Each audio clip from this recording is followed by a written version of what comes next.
once I started to get close towards my 50s, my mindset started to shift. And I started to realize that, so many people, I think, as they get into their 40s and 50s, feel like that fitness is behind them and they have to just start declining, and that's just what the body is telling you to do, and you should accept it. Right. And for me, I was just decided there's no way that I'm going to accept that. You are listening to the No Gimmicks, Just Sweat podcast with your host, Eric Logan. No Gimmicks, Just Sweat is dedicated to hearing the journeys and unique stories behind an athlete's training and what drives them. Get inspired to own your life and make the impossible possible. If you enjoy the show, please subscribe so that you never miss an episode. Also, please take a few seconds to rate the show and drop me a review. Now, let's get started with the show.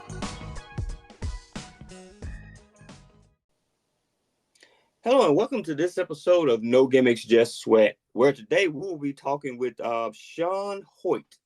Shawn, thank you for coming on to the show. Oh, thank you for inviting me, Eric. I'm excited to do this with you. Oh, great. It's all about having fun, having conversation. Absolutely. All right. As we start with every show, we're going to start with some icebreaker questions. This is rapid fire. This allows me to get to know you a little bit better as well as the listener. All right, you ready? Let's go. All right, morning runs or evening runs? Definitely morning. It's the only time I know it's going to get done. I totally agree with you on that. Solo runs or group runs? I would prefer a group run as long as it's a group I can keep up with. Okay. All right. See, now I can kind of go to another question. Like, what's keeping up? In a group run, I don't want to let the group down. So as long as I can keep up with their pace and make it so I'm not a drag on the group, well, then that's the most fun by far. Okay. All right. So would you prefer running on a treadmill or running outside? Outside.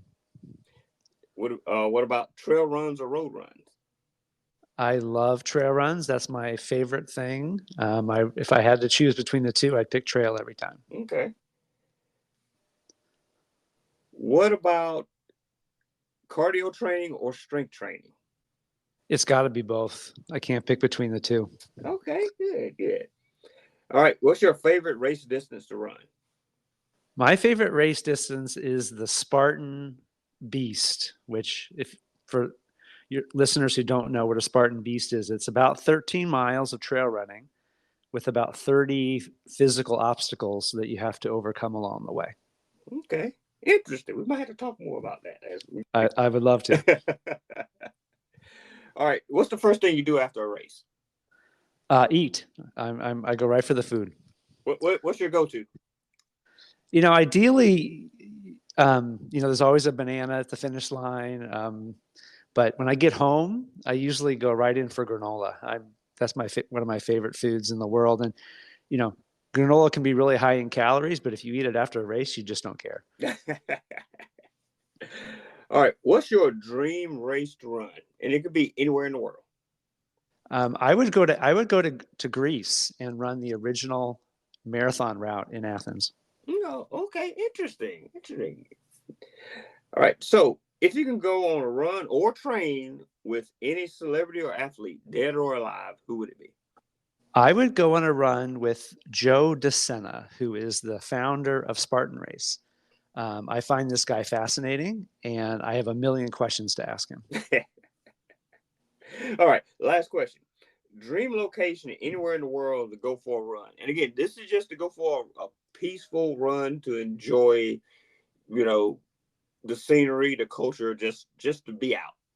Oh, I'd probably have to pick somewhere in Canada, maybe like in the Canadian Rockies, going for a trail run along a beautiful lake. Oh, okay. All right. As with every show, we ask people, what's your origin story? Because everyone, is a hero, a superhero in their own, realm. And, you are a hero to somebody else, even though you may not believe it or not. So what's your origin story? Well, I've been blessed so I'm 54 now, and my fitness journey has had several distinct phases to it. And I feel lucky that I've been able to have so many chapters in this book, if you want to use a different analogy. So I'll start with the very first chapter, which was when I was basically a middle schooler.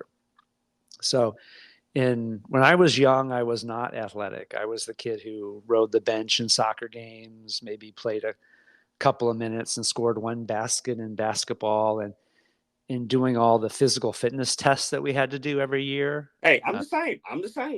As part of gym, like I couldn't even do I couldn't do a pull up. And I was always like struggling to do any of those things, and especially the mile run. Right. So the mile run was just miserable for me, and I was always kind of back of the pack. And then when I was in between seventh and eighth grade, over that summer, my stepfather started doing 5Ks in Kansas City, where I grew up. And he invited me to kind of start running with him. And it was fun to do something with him. And I started kind of training for a local 5K. And all of a sudden, I got in shape pretty quickly. I lost some weight. It was like all of a sudden I just started to see that this was something that like I was, getting good at. And I did that 5K, and all of a sudden I had this idea in my head that what if I trained on my own, didn't tell anybody, and trained really hard for the next mile run at the president's physical fitness test for my eighth grade year. And could I shock everyone and shock myself by, instead of being back of the pack, being front of the pack? So sure enough, that's what I did. I started running around my neighborhood, started doing, trying to run the mile as fast as I could. And when it came time for the actual president's physical fitness test, I went out there and decided, okay, I'm gonna give this everything I have and see what I'm capable of. And after it was 4 laps around the school, and after the first lap, everyone was like, "Wait, what's happening? What's Shawn doing up there?" And I could hear the athletes behind me who were like the star soccer players, and they were like puzzled, but I could hear them saying, "Oh, he's gonna fade. Like, don't worry, he's gonna fade." And I never did. And I ended up setting the school record in the mile at 8th grade. And that just lit a fire underneath me, just knowing that I was suddenly good at this. And then if I put in the work, that, really good things would happen. And I think that was the beginning of it all, of the story. And then I got to high school and started running cross country. I was on the freshman team at about halfway through the season. My coach saw some potential, so he asked me to start training with the varsity team. So I was honored. I was a freshman training with these mostly juniors and seniors. And they had a tradition at the end of every year that after they finished the season and finished the state meet, they would run the Kansas City Marathon, which then was called the Macy's Marathon. And the timing worked out. It was like 2 weeks after the state meet.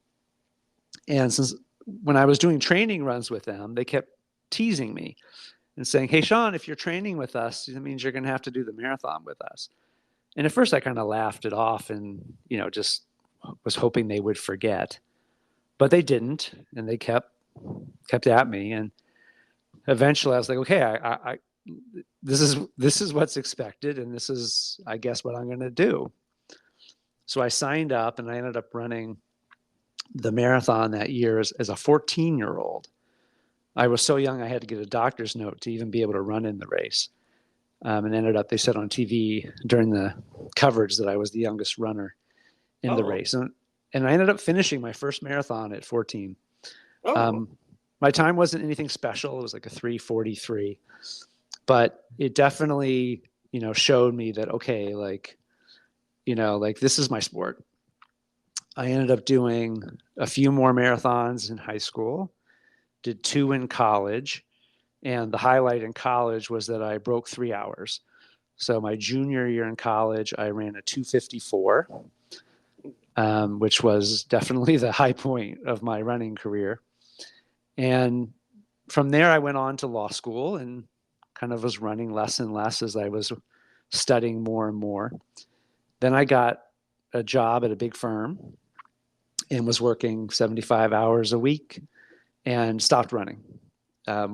Work kind of became all consuming. And I gained 25 pounds and just felt awful. I was at the office until 11 most nights, eating just, fatty, rich dinners, and just didn't quite feel like myself. A few years later, after I left the law firm and started working for a technology company, there was a woman at the tech company whose father was affiliated with the Boston Marathon. And she ran it every year. And she basically said, "Hey, Shawn," she's like, when she found out I'd run marathons in the past, she's like, why don't you run Boston with me? And at first I just thought it was that those days were behind me and I was way too out of shape. But she basically said that due to her father's position with the marathon, they had numbers that they could give out. So I wouldn't have to qualify, because, there was no way I was going to do that at the shape that I was in. Nice. So I basically realized that was a once in a lifetime opportunity to be able to run the Boston Marathon, with a number and not have to go through that qualifying process. I was smart enough to realize that I shouldn't turn that down. So I very happily accepted her generosity and started training for Boston. This was 2001. So it had been 12 years since my last marathon before then. And I lost all that weight, got back down to kind of my normal healthy weight, and ended up running that marathon in 3:26 at age 32. And from like the next 10 years or so after that, I kind of settled into being like what you might call like a weekend warrior. Like I'd run half marathons, or I'd run the local 10K and, run a pretty fast time, maybe, place in my age group. But it wasn't part of anything bigger. I didn't have any powerful why that was motivating me. It was very situational. And when I ran into injuries, I would kind of stop running for a while. And my ambitions and my sense of challenge, kind of tailed off. So I wasn't trying anything particularly hard. I wasn't pushing myself out of my comfort zone. But once I started to get close towards my 50s, my mindset started to shift. And I started to realize that, so many people, I think, as they get into their 40s and 50s, feel like that fitness is behind them and they have to just start declining, and that's just what the body is telling you to do, and you should accept it. Right.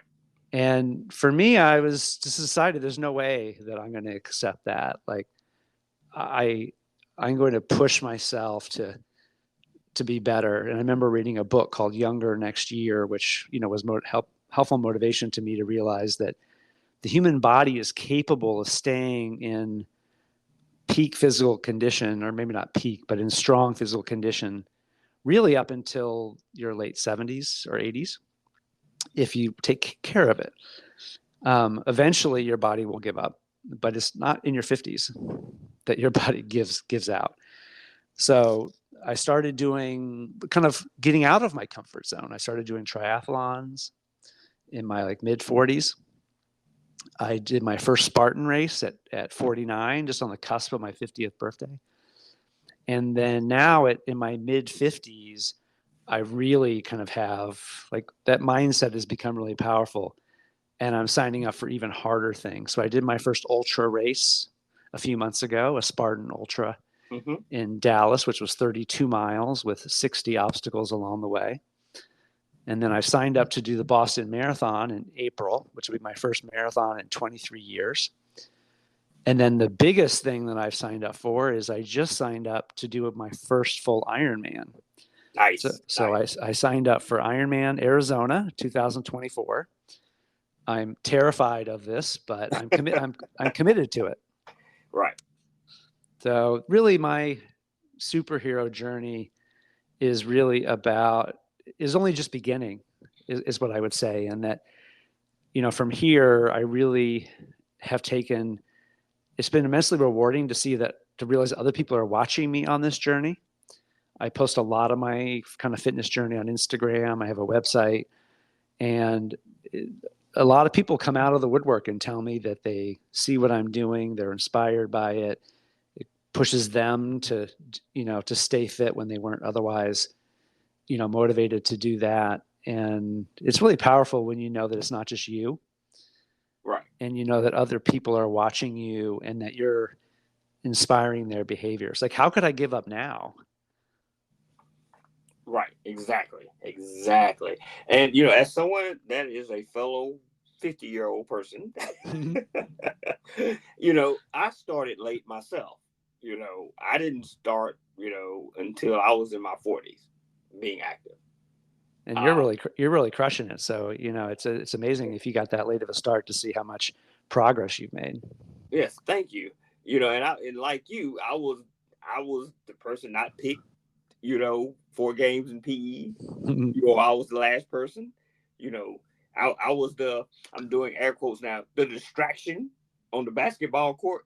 We're gonna pass it, Eric. No, we're not. This is a fight. I was not that athletic.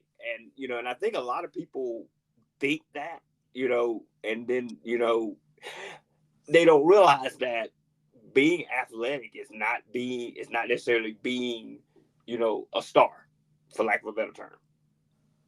Being athletic is about getting out and doing. It's one funny thing so I have kids, and throughout my fitness journey, my kids, especially as they were growing up, they'd see me go out for a race and I'd come back and they'd be like, "Dad, did you win the race?" And I'd be like, "Well, no, like I didn't win it." I'm like, but I set a personal best, or I finished third in my age group. And they would just give me this funny look, and they had no sense of, if you didn't win, that you could win another way. You could win by being better than you were last time, or you could win by being competitive with people in your, of your same age and gender, or that, they just didn't get that sense of that it's you versus you. It's not you versus everybody else. Right. And I think, and it's funny you say that your kids come back and ask you, did you win? My mom asked me that after every race too.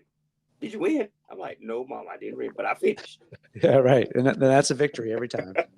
But I think a lot of people, that's what they think. And I think that's more of a way to just kind of ask you, hey, did you finish the race? Did did you do good?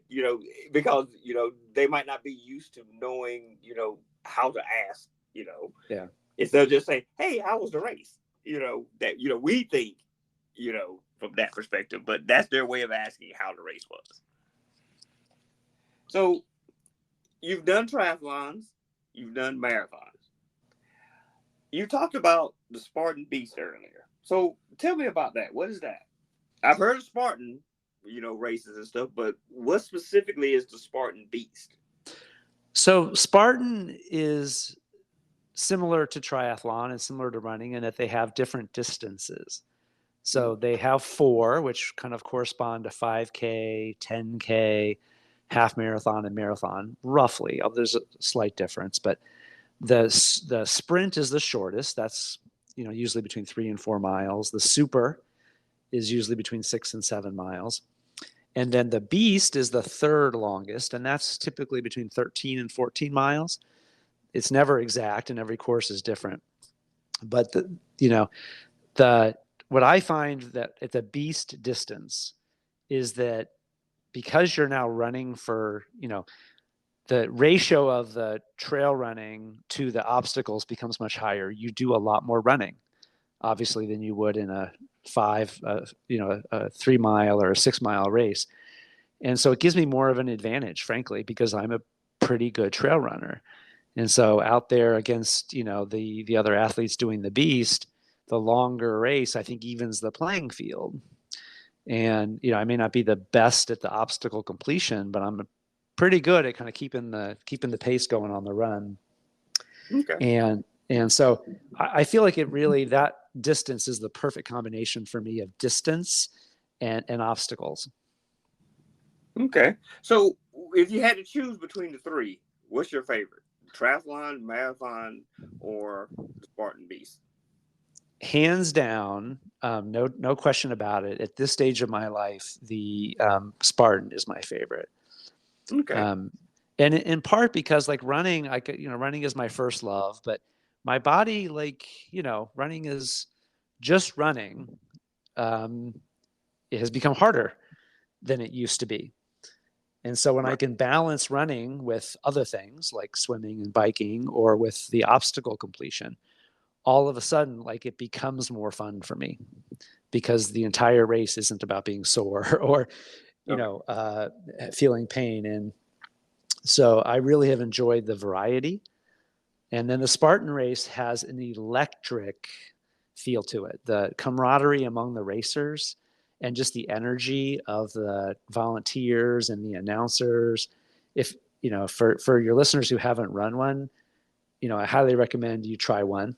Or a Tough Mudder is very similar if they've done one of those. And it's the kind of race where if you've done one, you kind of know what I'm talking about.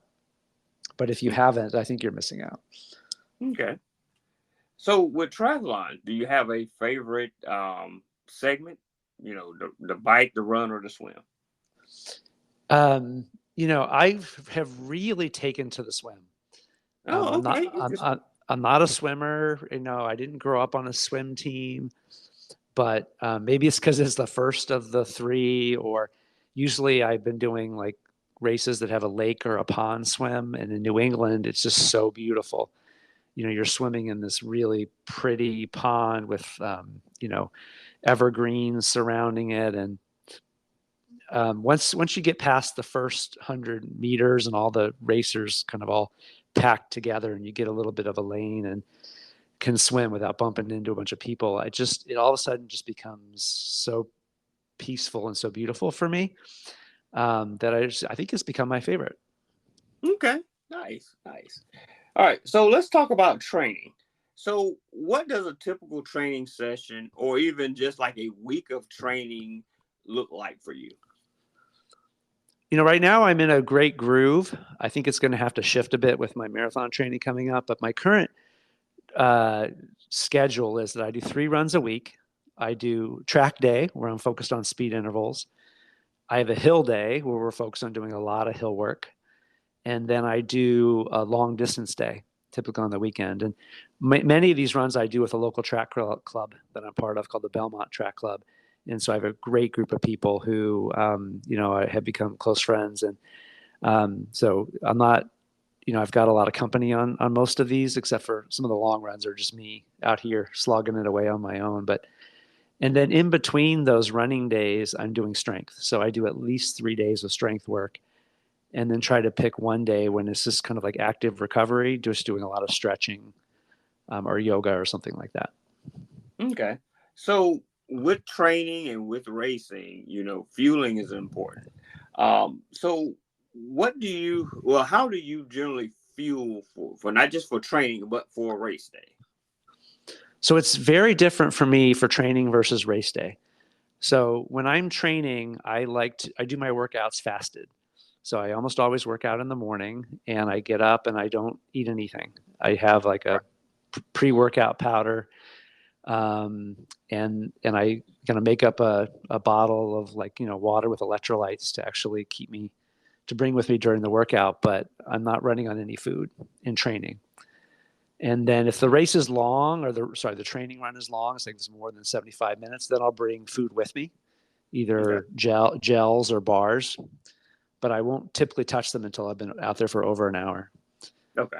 But if I'm doing a race, then I want to kind of be at max, max performance. So I will eat typically like a peanut butter and banana sandwich is my go-to. Okay. I'll have that like 2 hours before the race. And then I would follow the same nutrition guide I just mentioned in a race. I typically wouldn't start eating during a race or bring food with me during a race unless it's more than 75 minutes of activity. Okay. And I do the same in the morning for training stuff. I train fasted, as well. And then, I usually will, eat, usually around about lunchtime. But I do have, my protein drinks and stuff after, workouts and stuff. And I always find it interesting just to hear how, people fuel and stuff, because I also remind people that, when you start, it's great to experiment, because what works for, me might not work for you. What works for that pro athlete that you're following online might not necessarily work for you. So, it's always a trial and error with things. I'm always amazed too at just, some people that like love one type of bar, one type of gel, and another person will try it and just hate it. So individual preference plays a big role in this. As an example, I used to, take the goo packets, but I found them really sticky and I had really struggled to get them down. And then I switched to a hydrogel, which I use the Maurten, Maurten brand, and it just goes right down. There's no sticky aftertaste, but I know people who, when they have a hydrogel, like feel like they're going to vomit. Yeah. Because, that's me. Yeah. Just because it's got a funny slippery consistency. Right. And for some people, it makes them feel nauseated. So you really have to try what works for you. And obviously don't try for the first time during a race. Yes. Don't do that. Try it out in training, tinker with it until you get it right. But on race day, do something that's tried and true. Yeah. Gels, I cannot do gels. I've tried multiple different types of gel. It's just, I don't know if it's the first time I tried one, I had a bad experience, and it's just that subconscious thing now with them. But yeah, I cannot do gels. I can do gummies now, so I do have my pockets and stuff loaded up with gummies. It's a good alternative. But gels, yeah, I cannot do the gels. All right, so how do you find balance? With training, preparing for races, and just life. And you stay calm, because I know people all the time are so amazed at, well, you work, you get up in the morning, you work out and train, you go to work, and then sometimes you'll train again in the evening, and then you got a race on the weekend, and sometimes you have to travel. I don't see how you balance all that around and you're still calm. So how do you do that? I think there's two keys to this. Number one is, in life in general, and I think this has become more pronounced as I've gotten older, but I tend to approach my life from a mindset of gratitude. Yes. And, I really try to focus on the fact that I've got so many blessings in my life, so that when things go wrong or things come up, like it's easier, not always easy, to put it into context. Yes. So if all of a sudden my knee's really hurting me, I can be like, all right, but I'm very blessed that at least I'm able to run. And, this has only come on, 40 years into my fitness journey instead of like at the beginning. And I can usually summon enough context and focus on the fact that there's so many positives that this challenge that I'm feeling feels manageable. And it feels like I can look at it from a positive lens and also try to see, okay, there's some opportunity or some learning that I can take from this. So even in the midst of adversity or setbacks, I'm usually able to try to pause, take a deep breath and say, okay, like what is this telling me? Like, what's the opportunity to get better in this? So like, for example, right now I started having a flare up of knee pain after my Spartan Ultra. And, my first inclination was like, okay, now I've really done it. Like, I've kind of injured myself and now it's, I'm going to be stuck with this, and you get frustrated and you feel demoralized. But then I started to think, okay, like, I'm going to get some help. I'm going to go to PT. I'm going to figure out like, why did this happen? And like, is there some other area of my body that's weak that's then creating pressure on my knee? And if I can get stronger in that other area, my knee will actually improve. And sure enough, that's the process I'm going through right now. And that's what I'm finding, that I've got weak hips. And so the weak hips put pressure on my knee. And then if I can strengthen my hips, the knee, the knee, doesn't need to compensate and won't hurt as much. So I was able to say, okay, like, look for the solution, look for the learning in this. And that helps me to stay kind of calm and balanced. The other, in terms of balance, is just prioritization. Like, I really take a hard look and say, okay, like, of all the million things that need to get done today, like, what's most important, so that if I didn't do it by the end of the day, I'm going to feel frustrated. And Right. so pick the 2 or 3 things that you just know are critical to get that done that day. If at the end of the day you want to feel like, okay, like, that was a pretty good day. And for me, working out is always one of the top 3. Yep. And I know you mentioned it earlier that, you kind of start your day with a, workout, and it does make the day go by a whole lot better. My colleagues at work, they can tell when I have not had my morning stuff. They can easily tell. They're like, you didn't get a run in this morning. I was like, no. It does. I mean, it sets the tone for the day. The fact that you got up, you got out there, you got it done. It's like you took care of yourself. You did what needed to be done, and then it just kind of puts everything else in that same context about, like, okay, I can do hard things, and I can come through for myself, and I can be disciplined and say no to temptations and buckle down and do what needs to be done. And then that tends to carry over into your work, and you tend to approach your work with the same attitude. Yeah. And, I generally recommend to people, I was like, I always say, give yourself and your body and your mind at least 30 minutes before you give your job 8 hours.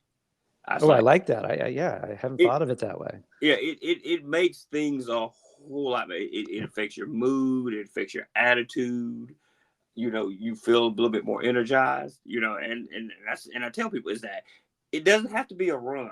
It can be a run. It can be some type of activity. You might go get on the elliptical. You might go do yoga. You might do meditation. Just do something for yourself and your body and your mind, for at least 30 minutes before you start work. I'm going to borrow that.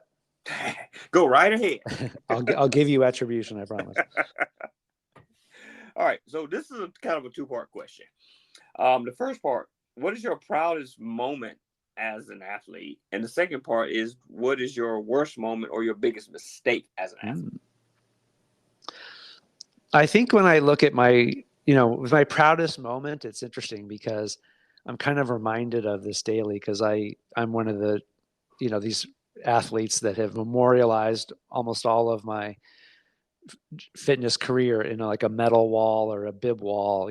I've got, my workout room has all my medals up and my bibs and pictures from my marathon. So every time I'm working out, I'm kind of facing these, on a daily basis. And so there's a lot of reminders of things that I worked hard at and achieved, and I feel pride in them. And, whenever I see the medals or the bibs, and a couple stand out. I think my 254 marathon, I was 21 years old, because I just remember how hard I worked for that. I did it with a college friend who lived in my dorm named Matt Boyle. And the two of us, we put a lot of sweat into that in training.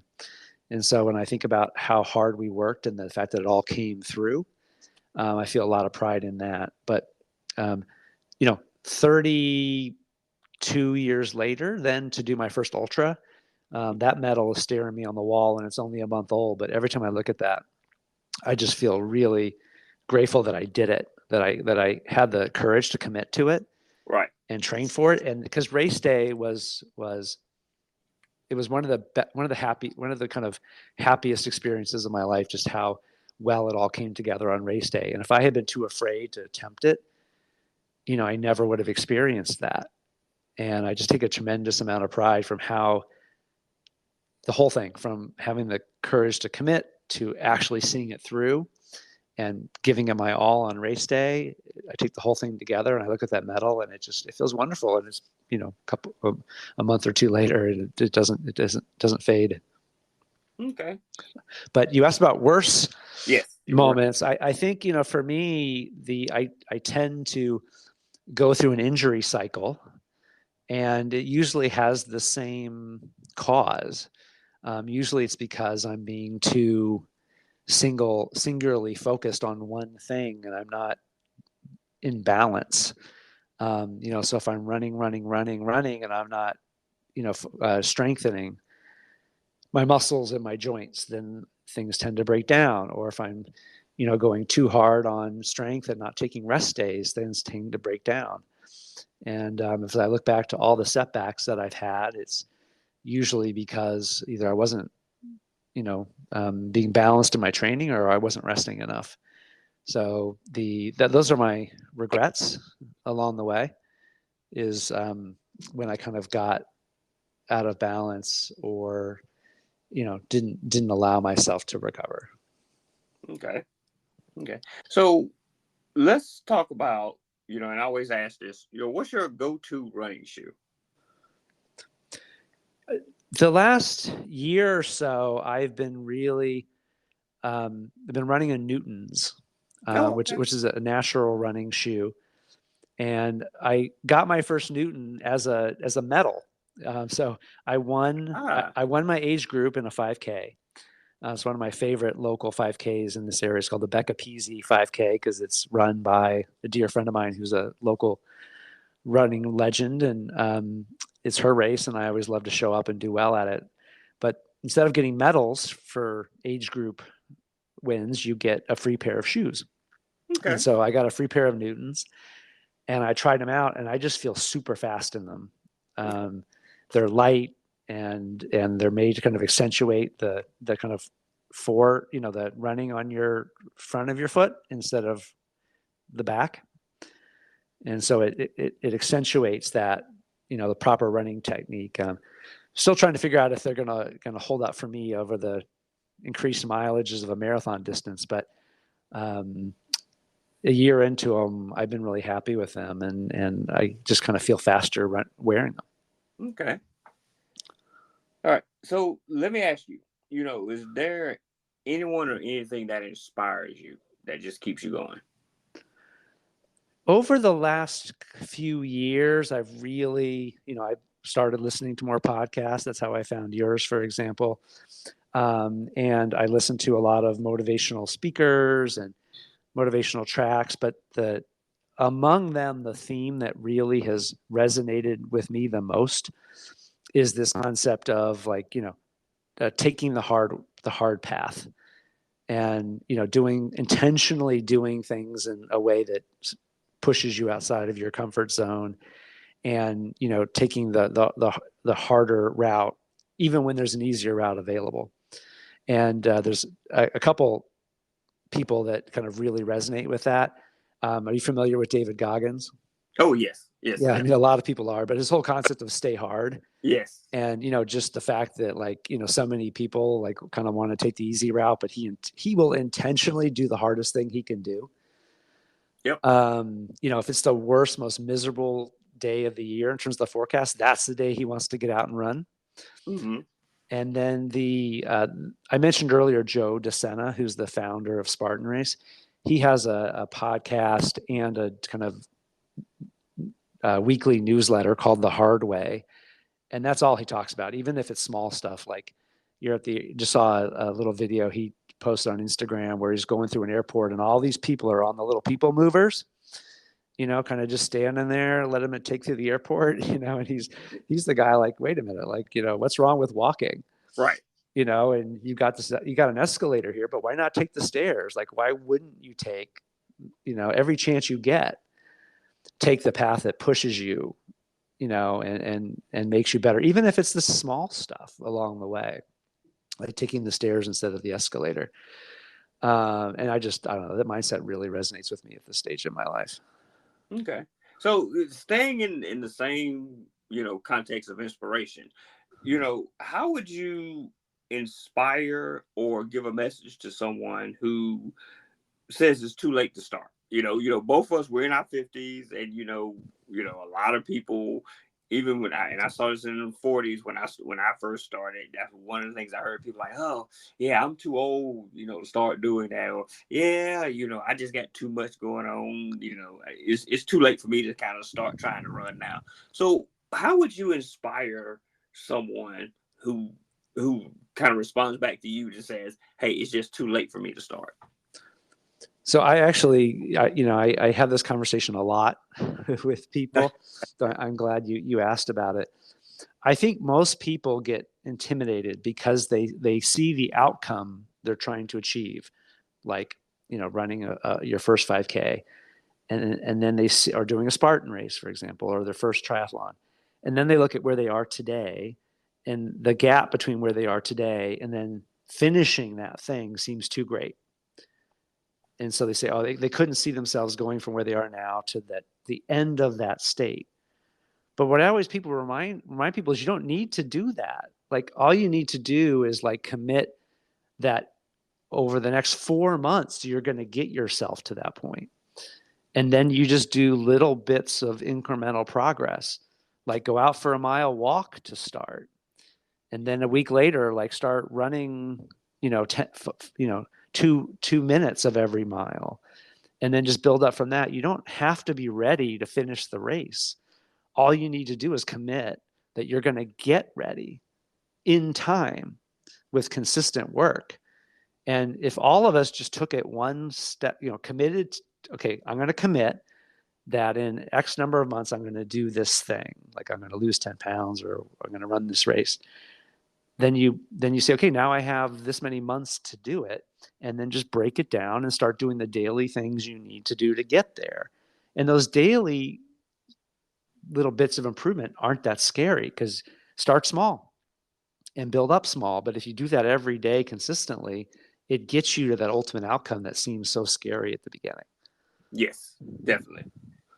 So what's a non-running or non-athletic fact about you that most people don't know? But one thing that people, once they get to know me, they are sometimes surprised at, is that, I'm actually pretty shy. When I take any of these personality tests, I always come out as an introvert. And people are like, wait a minute, like, you're active on social media, and I'm on podcasts, and I speak on professional panels, and I speak to big groups of people in my professional life. And, they see that I do all this, public speaking and trying to inspire others towards their fitness. And they're kind of surprised that I'm introverted.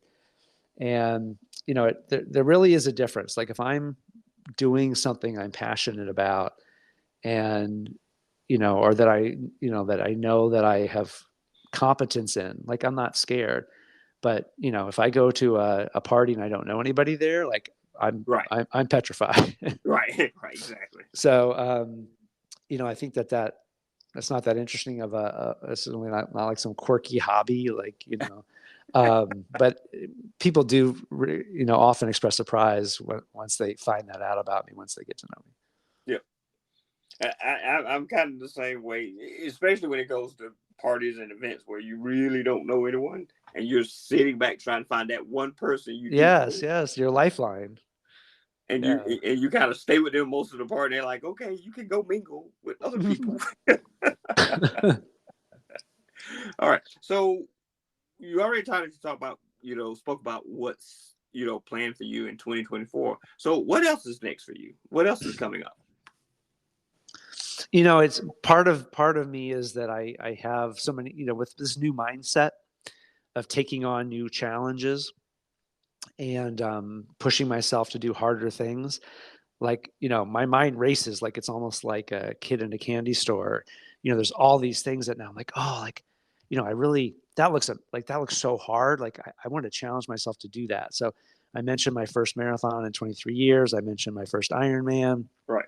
But there's other crazy things. That Tough Mudder, which is an obstacle course race, has a race called the World's Toughest Mudder, where basically you do laps of the course for 24 hours. And so you're out there for a full day, including a full evening.